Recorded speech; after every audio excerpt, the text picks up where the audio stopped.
Sanibonani bafethu, izwi likaNkulunkulu lithi nivame ukubonga. Nivame ukubonga.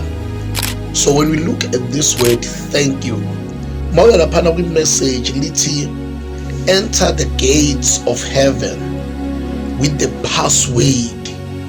So the word thank you, it's a password.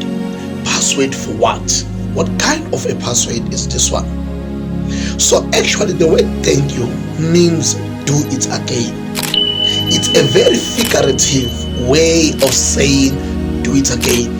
So when someone is giving you something, when someone has done something for you and you want that thing to repeat and happen again to you, whether it is not being done by the very same person, the only way you can do that is to say thank you.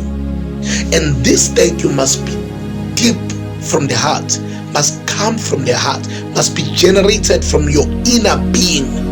In actual fact, it must have a meaning from yourself so that it can sound and be the music to the person who hears it. So a person who doesn't appreciate, a person who doesn't say thank you, a person who doesn't see the need of appreciating and acknowledging whatever that has been done to him is the person who doesn't want to see the overflow.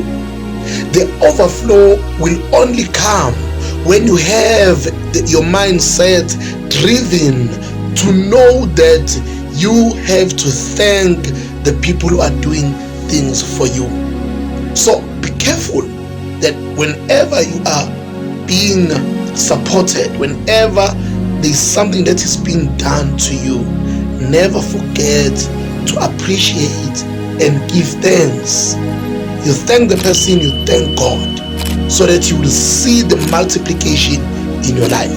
Sometimes the multiplication in our lives is stuck because we are the ungrateful generation. Be grateful to God that He has waken up you today. Be grateful to people who are surrounding you. Be grateful to your parents. Be grateful to your teacher. Be grateful to everyone who is making an impact to change your life.